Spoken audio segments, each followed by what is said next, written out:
আমরা সকলেই আমাদের জীবনে ছোট বড় ভুল করে থাকি। যেমনটা কি আমি আমার গোঁফটা কেটে দিয়ে করেছি।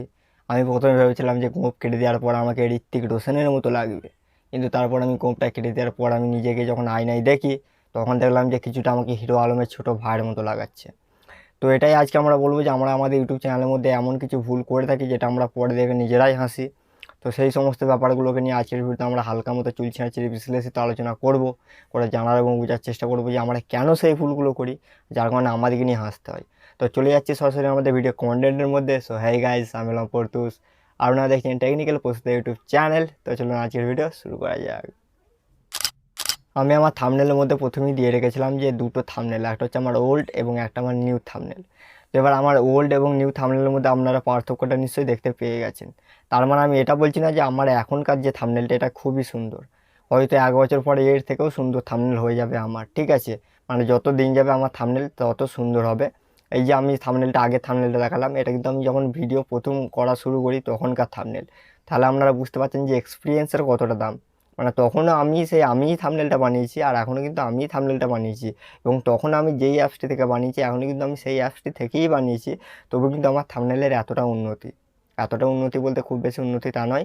আরও 1 বছর পর হয়তো দেখা গেলো আরও ভালো হবে, 10 বছর পর দেখা গেলো আরও ভালো হবে। তবে এবার আমি কথা বলবো, তাহলে আমার আগের ভিডিওতে কেন থাম্বনেলটা খারাপ ছিল, মানে যখন আমি প্রথম ভিডিও বানাতাম তখন কেন এত বেকার কোয়ালিটির থাম্বনেল ছিল। আর আপনাদের যদি এরকম তারা থাম্বনেল হয়ে থাকে তো আপনারা সেটাকে কীভাবে শুধরাবেন। প্রথমে যখন আমি আমার ভিডিও করা স্টার্ট করি তখন কিন্তু আমি ইউটিউবের সম্পর্কে কিছুই জানতাম না, এমনকি থাম্বনেল কীভাবে বানাতে হয় আর কিচ্ছু জানতাম না। তখন কিন্তু আমি থাম্বনেলটা এইভাবে বানাই। কিন্তু যখন ধীরে ধীরে আমি ইউটিউবের ব্যাপারে জানতে শুরু করলাম যে ইউটিউবে কীভাবে অ্যাট্রাকশন আনা যায় থাম্বনেলের মধ্যে, থাম্বনেল দেখে মানুষ কেন ক্লিক করবে, থাম্বনেল কীভাবে বানানো দরকার, সেই সমস্ত যখন আমি জানতে পারলাম তখন কিন্তু আমি এরকম থাম্বনেল বানালাম। এবার ধরুন আপনি নতুন ইউটিউবে এসেছেন এবং আপনাদের থাম্বনেল খুবই খারাপ, মানে আপনি বানাতে ভালো পারেন না থাম্বনেল। তো তাহলে কীভাবে আপনি থাম্বনেল বানানো শিখবেন? আমি প্রথমে একটা কথা বলে দিই, আপনাকে যে যতই বলুক না কেন, যদি আপনি নিজে থাম্বনেল বানানো শিখতে চান তাহলে কিন্তু আপনাকে প্রচুর টাইম দিতে হবে। আপনি যদি ভাবেন যে আপনি একদিনে, আমি বলে দিলাম একটা থাম্বনেল করে দেখিয়ে দিলাম, আপনি একদিনে শিখে যাবেন, একদমই শিখবেন না। হয়তো আপনি একটা থাম্বনেল বানিয়ে নেবেন আমার দেখে দেখে, কিন্তু বাকি থাম্বনেল আপনি নিজের মন থেকে বানাতে পারবেন না। তার জন্য আপনার এক্সপিরিয়েন্সের দরকার।